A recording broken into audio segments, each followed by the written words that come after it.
En mayo del año 2010, un grupo de adoradores de la sección motrileña decidimos participar en el Encuentro Nacional de la Adoración Nocturna con motivo del 10º Congreso Eucarístico Nacional que tuvo lugar en Toledo. En este encuentro tuvimos la fortuna de conocer a don José Luis Gutiérrez García, que pronunció la conferencia que llevaba por título "Adorarás al Señor tu Dios". A la vuelta de aquel viaje a Toledo, todos coincidíamos en la grata impresión que don José Luis nos había dejado con su exposición profunda, brillante y sencilla al mismo tiempo. Cuando la sección se propuso elaborar un programa para la conmemoración del primer centenario de su creación, que incluiría un ciclo de conferencias dedicadas al culto eucarístico, enseguida me vino a la mente aquella charla de en Toledo y decidimos invitar a don José Luis para que fuese él el encargado de darle un brillante cierre. Huelga decir que su aceptación a nuestra propuesta supuso para nosotros una enorme satisfacción. Don José Luis Gutiérrez García es un hombre cuya dilatada vida ha estado siempre relacionada con la Iglesia. Nacido en Cádiz en 1923, es licenciado en Filosofía, Derecho y Periodismo. Fue redactor editorialista en el diario Ya y secretario del Consejo de Redacción de la Editorial Católica.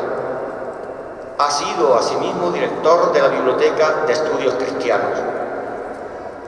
Junto con su esposa Montserrat, que no ha podido acompañarnos hoy, es miembro del Pontificio Consejo de la Familia, con el cardenal Alonso López Trujillo. Es también desde 1955 socio activo de la Asociación Católica de Propagandistas y ha sido director del Instituto de Humanidades Ángel Ayala CEU.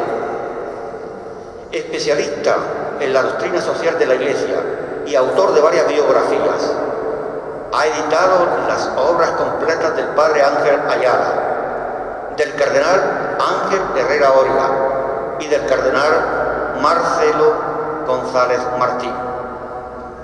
Por propia petición de don José Luis, no quiero extenderme más en su prolijo currículum. Tan solo me queda agradecer a nuestro hermano, casi nenagenario, adorador desde 1989, padre de 11 hijos, que haya tenido la deferencia de acercarse hasta nuestro pueblo, hasta nuestra sección de adoración nocturna, para cerrar el ciclo de conferencias programado con motivo de un centenario que nos llena de orgullo y deseos de seguir adelante. Le doy la palabra a mi querido don José Luis Gutiérrez García, que pronunciará la conferencia "Adorarás al Señor tu Dios en espíritu y en verdad", Juan 4:23.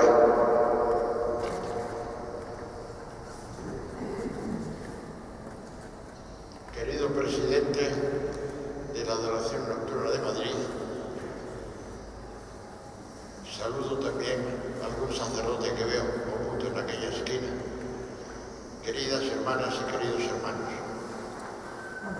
felicito lo primero de todo a la Adoración Nocturna de Madrid por su centenario. Un centenario es fecha importante porque es término de llegada de un camino recorrido y es punto de partida de un nuevo camino que debe consolidar, purificar y mejorar lo anterior. Y también debo agradecer a José Jiménez que me llamara, porque por encima de la comunidad que con todos ustedes me une, el hecho de que me planteara la cuestión con casi un año de antelación facilitó la respuesta positiva. Lo malo es cuando le encarguen a uno algo con 24 horas de antelación. Estoy ante un auditorio totalmente fraterno y con el cual me siento, a pesar de las distancias físicas, perfectamente unido. Y por eso voy a hablar, en cierto modo, de algo que considero a continuación de esa charla que di en Toledo y a la cual se ha referido vuestro presidente. Voy a entrar en materia inmediatamente. Miren ustedes, la adoración no es un privilegio exclusivo de los cristianos. Y sin embargo, la adoración es un privilegio exclusivo de los cristianos. Una contradicción, no hay contradicción, me explico. Si ustedes repasan alguna noción breve de teología y recorren algo de la historia de las religiones, observarán lo que ya dijo Juan Pablo II. La oración y la adoración pertenecen al dinamismo esencial del ser humano. ¿Por qué para nosotros no es un privilegio la adoración? Porque reconocer que Dios existe, rendirle culto, obedecerle, amarle y adorarle es un don de Dios que está al alcance de todos los hombres, no solo de nosotros. Es Dios quien llama a cada uno a la existencia. Es Él el que ama individualmente a todos y a cada uno. Es Él el que quiere que todos los hombres se salven. Y es Dios quien da a todos las gracias más que suficientes para que respondan a su llamada. Esto es un dato que da la teología. Dato teológico que se confirma con un dato histórico tomado de la historia de las religiones. En todas las manifestaciones tradicionales, serias del hecho religioso, encontramos numerosas expresiones harto claras de las ejemplares respuestas positivas que en tal orden registra la historia de las religiones. El Concilio Vaticano II ha recordado algo que está en la patrística y en la teología católica de todos los tiempos. Dios, fuera del recinto visible de la Iglesia temporal, esparce las semillas del Verbo a lo largo de toda la geografía humana y de toda la historia humana. Ningún hombre queda desasistido de la insistencia divina para que se acerquen a Él y le adoren. Este es el dato histórico de las religiones, como pueden ver ustedes en las obras dedicadas a este tema, que yo no cito aunque lo pongo en nota. Sin embargo, la adoración para nosotros los cristianos es un privilegio propio y exclusivo. El Señor advirtió: al que se le ha dado mucho, mucho se le exigirá. Al que se le ha dado poco, poco se le exigirá. A nosotros se nos ha dado mucho. Brevemente se nos ha dado ahí, en la cruz, y se repite a diario, continuamente, aquí en el altar, distinto en forma, lo mismo en el contenido, y sigue ahí en el sagrario continuamente. La adoración es un privilegio propio de los cristianos. Dios nos ha hablado personalmente en el Antiguo Testamento. ¿Recordáis los diálogos continuados del Señor con Moisés en el éxodo del pueblo israelita de Egipto? Pero habló también por los patriarcas y por los profetas. Y últimamente, como recuerda San Pablo, Dios nos ha hablado por sí mismo, personalmente, a través del hecho asombroso de la encarnación del Verbo, que por voluntad de la Santísima Trinidad baja a la tierra, entra en la historia, pisa el tiempo, sin dejar de ser al mismo tiempo el Verbo unigénito de Dios. Jesús de Nazaret, el Señor, nos ha revelado lo que nos conocen los que desconocen la historia revelada del Antiguo y del Nuevo Testamento. Jesús de Nazaret nos ha revelado la Trinidad Beatísima, Dios Padre, Dios Hijo, Dios Espíritu Santo. Y con su presencia en la tierra nos ha hecho ver de manera sensible, de forma visible, con una especie de tangibilidad inmediata, algo que ningún hombre podía soñar, que es la inmensidad del amor de Dios al hombre. El Señor se lo dijo a los apóstoles, que de tal manera ama Dios al Hijo, y de esa misma manera el Hijo encarnado ama a los hombres. En el texto hay un verbo de tiempo pasado que no tiene explicación a Dios. De tal manera, Dios ha amado al Hijo, y de esa misma manera el Hijo os ama a vosotros. Esa plenitud nueva de conocimiento, luz y horizonte es la que está llamando continuamente al cristiano adorador.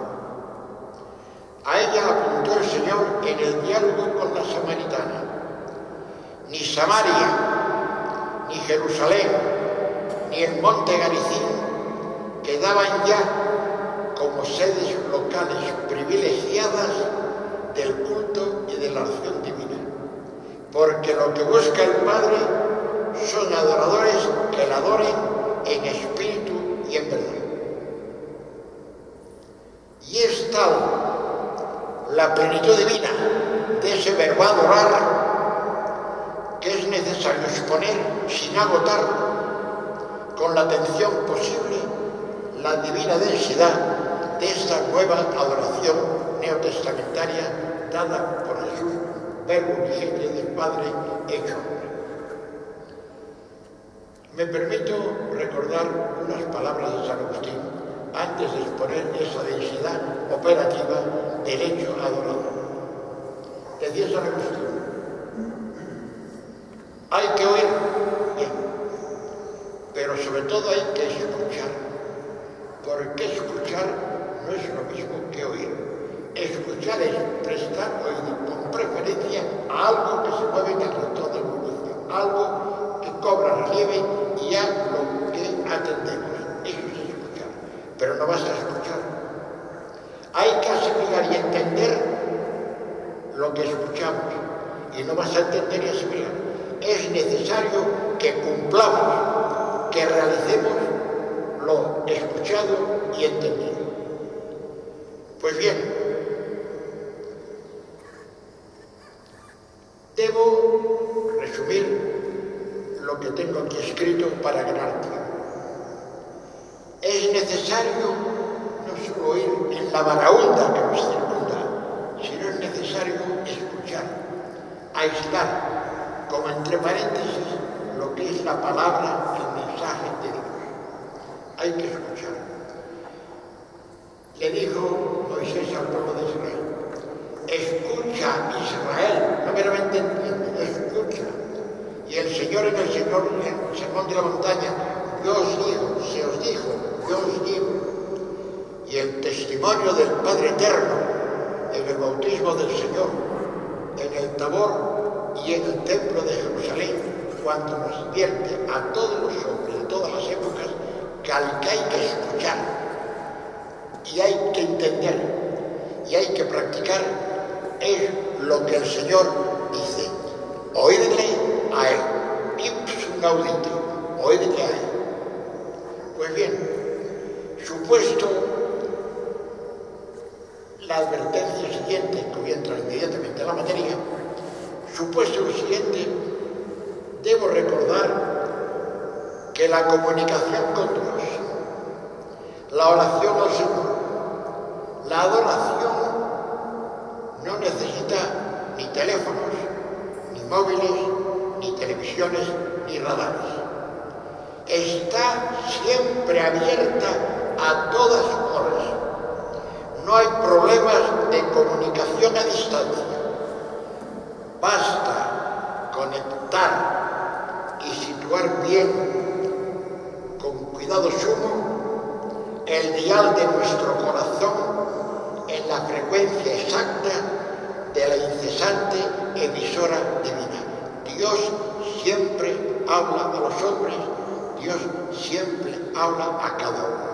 Y esto yo entro ya en la densidad de lo que es la oración.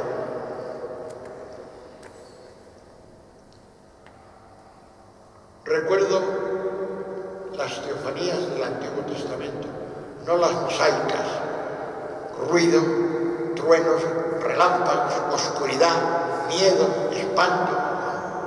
Recuerdo una teofanía del Antiguo Testamento que es un auténtico precedente luminoso y confortador de las teofanías del Nuevo Testamento. La teofanía de Elías en el monte Oreb.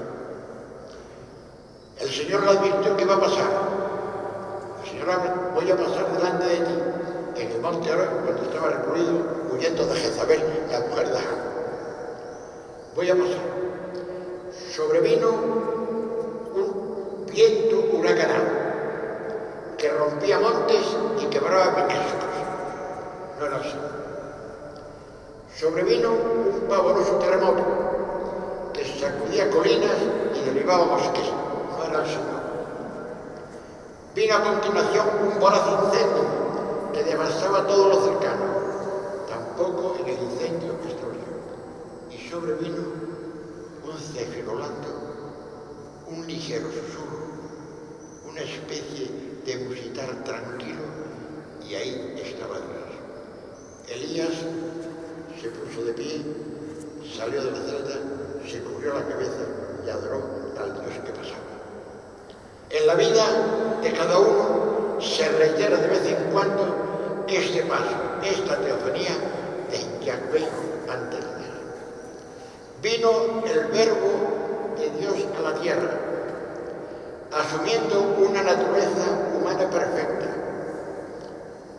pero vino sin abandonar el cielo, siguió allí, vino acá sin dejar de estar allá como coeterno hijo unigénito del Padre, y volvió allá como verbo humanado, resucitado, como Dios y hombre en unidad de persona a la eternidad, y nos dejó. Pero no nos dejó. Él dijo: salí del Padre y vine al mundo, y ahora dejo el mundo y me voy al Padre. Pero no fue así, porque se quedó en el sacramento, en el sacrificio de la misa, en la presencia por medio de sus representantes, la jerarquía, y sobre todo en el sagrario. Se quedó aquí con nosotros, nos dejó y no nos abandonó. Hay un inciso en una poscomunión: las oraciones de la misa, las secretas de la misa y las poscomuniones de la misa a veces son verdaderos tesoros, donde se dicen cosas que apenas se subrayan y sin embargo son riquísimas. En la poscomunión de la solemnidad de la Asunción, dice la Iglesia oficialmente, cuando está hablando con el Padre Eterno, porque la Iglesia, la misa, está dirigiéndose al Padre Eterno, y los fieles estamos hablando con el Padre Eterno ofreciendo el servicio de la misa. Pues dice que son en el cielo, donde contigo, con el Padre, está nuestra naturaleza humana, contigo con nuestra sustancia. En el cielo, en el seno de la Trinidad Beatísima, está inscrita sienta personalmente en el verbo la naturaleza humana. Impresionante realidad. Pues bien, vamos ahora ya a lo de la densidad. La densidad divina de la adoración. Adorar a Dios en espíritu y en verdad. Es de todo punto necesario subrayar un aspecto de toda adoración, singularmente de la eucarística. El adorador adora individualmente, pero además, y de forma ineludible, y esto es lo que quiero exponer, adora como representante, como delegado. ¿Representante de qué? ¿O de quiénes? ¿Delegado de qué? ¿O de quiénes? Repito, toda genuina adoración de Dios es en sí misma personal, subjetiva, individual.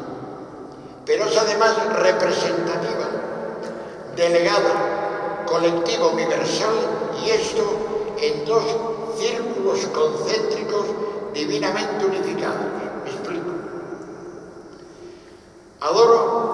Adoramos como voz de la entera humanidad. Primera representación. Nos hacemos portadores gratuitamente cualificados de la gloria que a Dios deben todos los hombres, la humanidad completa, supliendo olvidos, compensando negaciones, reparando las brechas de los pecados y cubriendo con los divinos aromas de la reverencia, la alabanza y el reconocimiento agradecido la pestilencia inmunda de la inmensa cloaca de los vicios que ayer, hoy y mañana atraviesa, ensucia y ensuciará con nuestros pecados el subsuelo de la historia humana. Adoramos en nombre de todos los humanos. Primera representación. Pero hay otra representación. Nos prosternamos en veneración latréutica ante Dios y ante la Eucaristía, dando voz humana a la universal sinfonía callada, inmensa, estelar del cosmos, del universo, de la entera creación. Nos lo recuerda el salmista. Los cielos cantan la gloria de Dios, Salmo 18. Y nos lo repite la tercera plegaria eucarística de la misa, cuando nos recuerda al dirigirnos al Padre Eterno que con razón te alaba el universo entero por ti creado. Y lo reitera y explica San Pablo en su carta a los Efesios.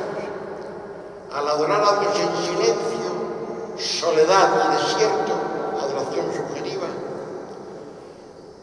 anticipamos la recopilación de todo el universo en Cristo, las cosas de la tierra y las cosas de los cielos, que tendrá lugar al final de los tiempos. Somos, en la humildad agradecida de nuestra pobre personal adoración, como la voz humanamente unificada del silencio elocuente del gigantesco universo. Planetas, estrellas, galaxias infinitamente distantes de nosotros. Somos como coro humano que se hace portador del gemido del cosmos que Dios Padre ha concedido eterno y concederá, nivelado del pecado, al final de la historia, a Cristo, Señor y Rey de la entera creación. Representantes. Quien adora representa a la humanidad y canta la gloria que el universo entona a Dios nuestro Señor Creador. Pero al mismo tiempo que persona y representativa, el adorador del Señor vive una tercera conjunción sinfónica en la que no solemos reparar, que potencia, vigoriza y expande nuestra humilde y viandante alabanza.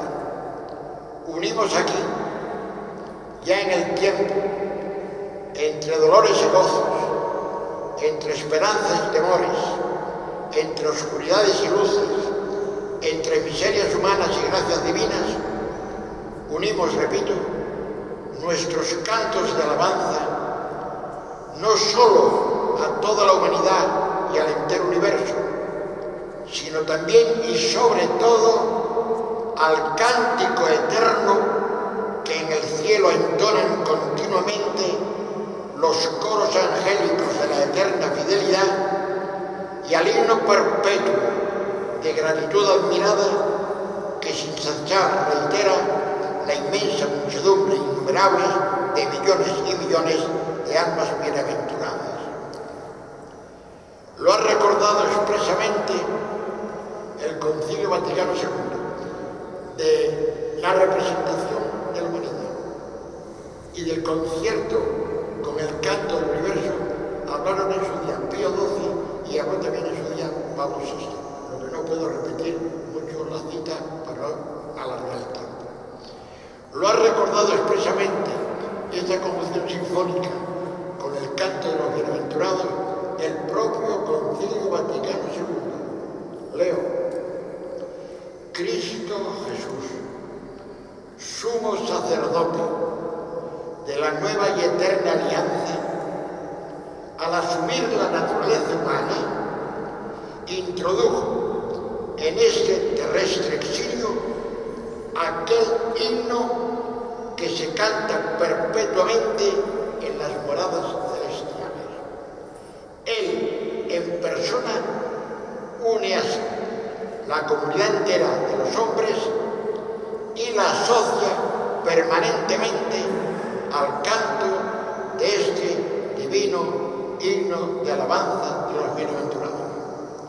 Con toda razón y con gratitud sin palabras, podemos repetir la conclusión con que el libro del Eclesiástico cierra su himno a la creación, su inmortal gran himno de la alegría. ¿Quién puede cansarse de cantar la gloria de Dios? Eclesiástico, capítulo 42. Pero hay más. No solo la representación, no solo la asociación al canto de los bienaventurados y de los ángeles a las almas. La adoración, en su densidad operativa, es por su propia naturaleza reparación por los pecados personales y por los pecados de la entera humanidad. Es la reparación un aspecto particular, ineludible, de la función representativa de la adoración. Es como reedición de la súplica divinamente negociadora de Abraham ante el inminente castigo de Sodoma. Al adorar, y esto es muy importante tenerlo en cuenta, nos hacemos sujetos activos por la gracia de Dios del deber de reparar, del satisfacciones oficio que estamos obligados por nuestros pecados y por los de toda la humanidad. Esto lo dice el misal romano en la oración colecta de la solemnidad del Sagrado Corazón de Jesús que celebramos dentro de poco. Y además tiene la adoración otra función más, la intercesora, conexa con la anterior, con la de la reparación. Intercesión en pro de los necesitados, particularmente de los pecadores. La adoración es la gran contrapartida del pecado. Es la estructura divina en la tierra que equilibra y aún supera las estructuras humanas del pecado. Frente a los pecados colectivos, las adoraciones colectivas de la alabanza. Al adorar, intercedemos, pedimos por las necesidades de la Universal Iglesia, de nuestra Iglesia en España, por la fidelidad de tantos cristianos que sufren hoy persecución, incluso martirial, en no pocos países, y pedimos por el Papa para que él asista en el gobierno de la Santa Iglesia. Cuando en las reuniones de la adoración abordamos el tema de las intenciones, está bien las intenciones personales, las intenciones familiares, las intenciones inmediatas, pero no hay que olvidar de ninguna manera las intenciones universales, las intenciones generales que rebasan el perímetro exacto de nuestro interés personal inmediato. Debo exponer algo que pertenece a la esencia de la adoración, pero que es condición de la adoración. Acudo a una sentencia del Señor.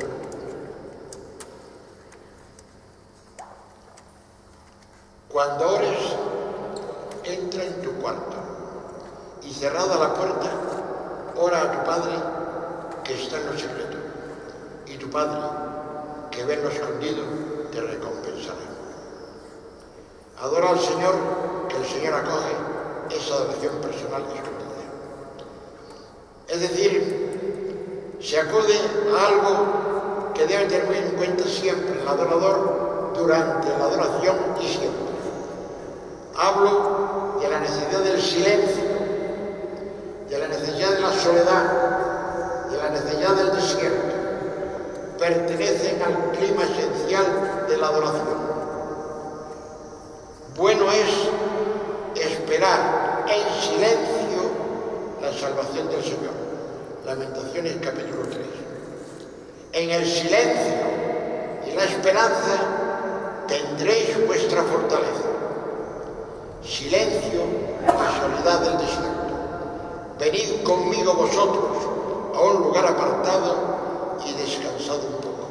Y hay en el Apocalipsis una palabra maravillosa. Estoy a la puerta y llamo. Si alguno escucha mi llamada y me abre, entraré. Cenaremos juntos y él conmigo. Una invitación del Apocalipsis a la soledad, al desierto, al silencio del que estoy hablando.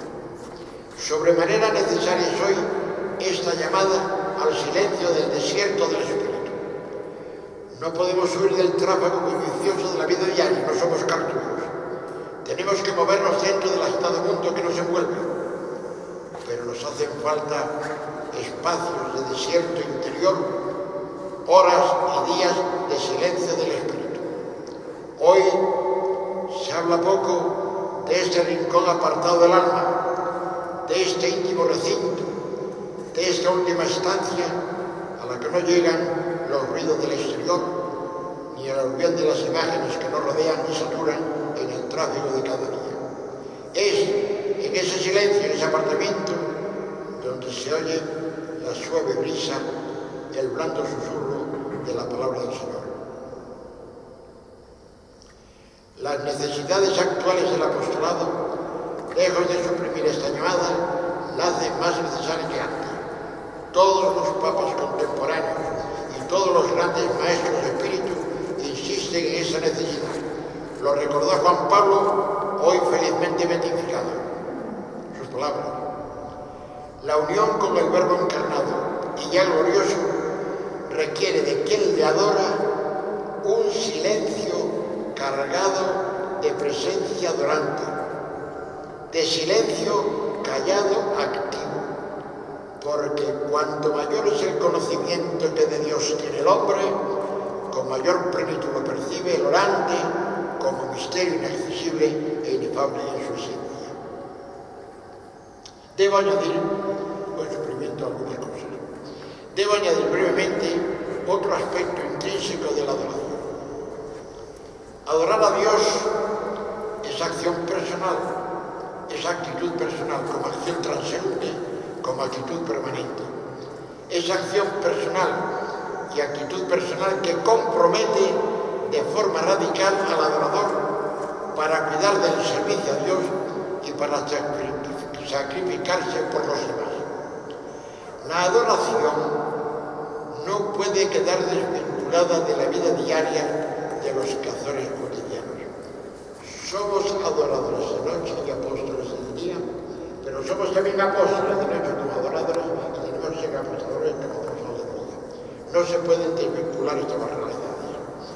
Tienen, por lo que es y significa, la adoración una fuerza intrínseca poderosa para la vida práctica.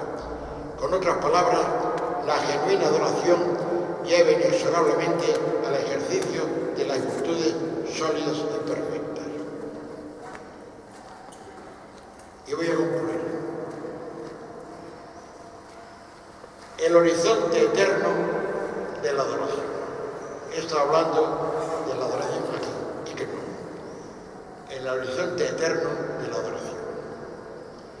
He procurado explicar el denso contenido que la genuina adoración cristiana encierra. Algo queda por decir como cierre de esta plática familiar. Quedan muchas cosas por decir que no puedo decir. Hoy se habla poco, no se predica de los novicios, y las últimas e inexorables realidades últimas de la vida no pueden quedar fuera del horizonte inmediato de los adoradores y de los cristianos en general. Pienso particularmente en el momento ya fuera del tiempo del juicio particular. Los adoradores ya aquí en vida, en la presente vida, tienen y mantienen todo un conjunto de relaciones, me atrevería a llamarlas anticipadas, relaciones personales, con los habitantes de la vida bienaventurada, incluida, y los expreso con la máxima veneración y el rendido respeto, con la Santísima Trinidad. Hay un texto en una oración en que se dice que el Señor nos concede, ya en vida, cuando estamos en la tierra, nos concede el tratar, conversar con Él y con la Trinidad Santísima. Divina tratar y conceder. Lo dice la propia liturgia.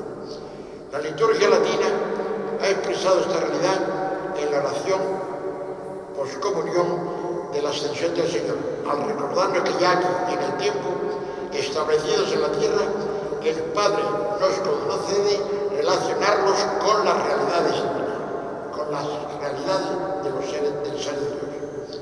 Y estas relaciones, este asiduo trato, nos prepara para esa hora ineludible del juicio particular. Y me refiero por un motivo que paso a explicar y terminar.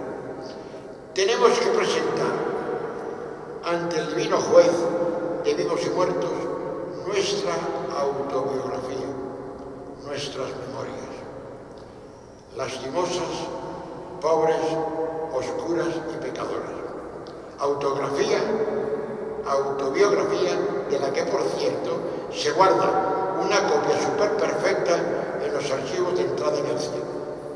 Y al presentar la nuestra, solo nos cabe decir a nuestro divino juez: Dios, séme propicio, soy un pobre pecador.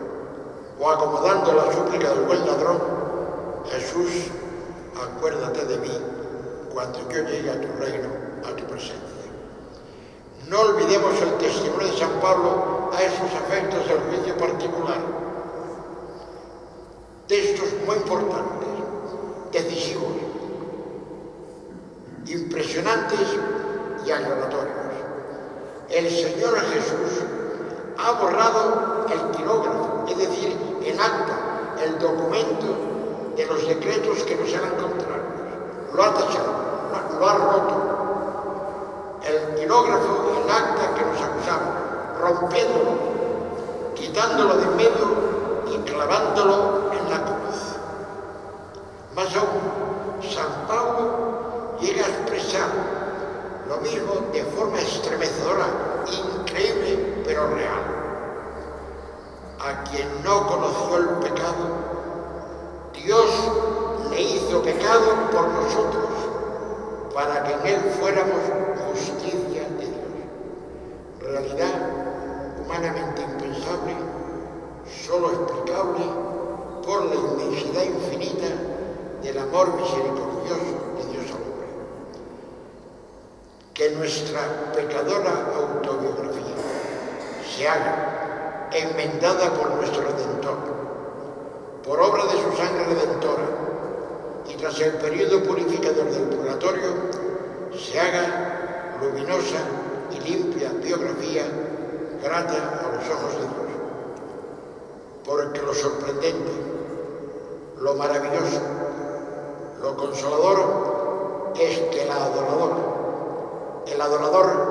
que llega a la presencia deseada del Señor, verá en el rostro divino de sus jueces, por la pura misericordia divina, que no por nuestros méritos, la mirada acogedora de nuestros abogados, del mismo Jesús, abogado tenemos ante el Padre, a Jesucristo justo, del Espíritu Santo Consolador, dulce huésped del alma y Padre de los pobres, y del mismo Padre eterno, cuyo estrechísimo abrazo paterno al pródigo que llega será la sentencia definitiva para el ingreso inmerecido por nosotros y merecido por la sangre de Jesús, nuestro propiciatorio en la bienaventuranza que no conocerá fin.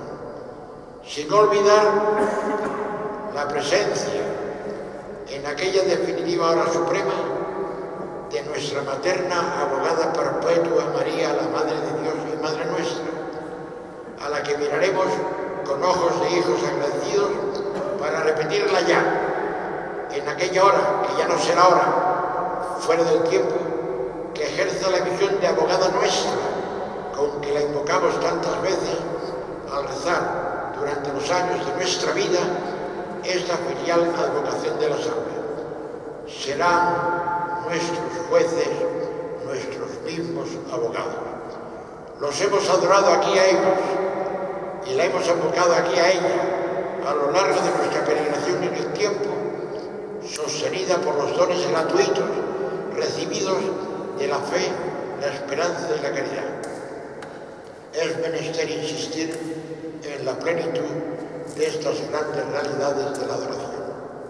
Somos, por nuestros pecados, deudores insolventes de Dios, pero tenemos quien salió por nosotros y nos ha sido y es y será avalista, fiador e incluso pagador de la entera e impagable deuda, y la ha pagado a su costa y a todos los efectos, y nos ha permitido recuperar por su sangre, no por méritos nuestros, la herencia que habíamos dilapidado para encontrarla en el corazón del Maestro, recobrada y acrecentada.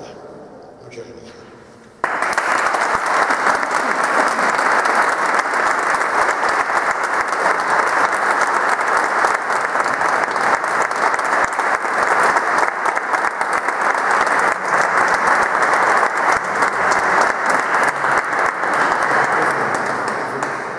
Si alguien quiere hacerle alguna pregunta,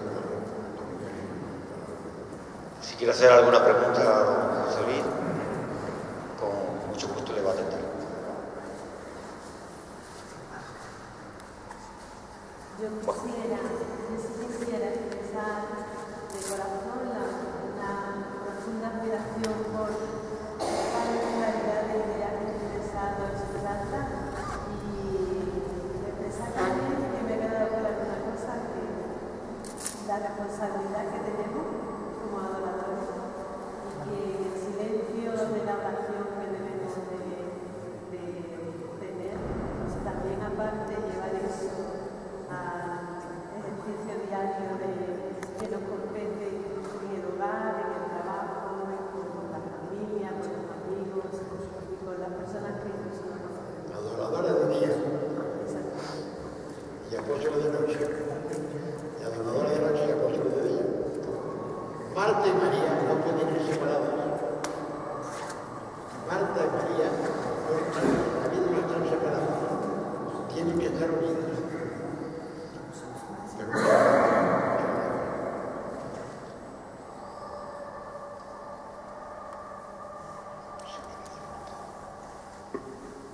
Bueno, pues damos gracias al Señor, porque poquito a poquito, paso a paso, se va cumpliendo todo aquello que nos habíamos prometido realizar. Da gracias de haber tenido a don José Luis aquí con nosotros, que tuvimos la dicha, algunos de los adoradores, de conocerle en Toledo, y por supuesto a vosotros por vuestra entrega y asistencia. Yo ya poco más tengo que decir. Gracias y continuaremos adelante.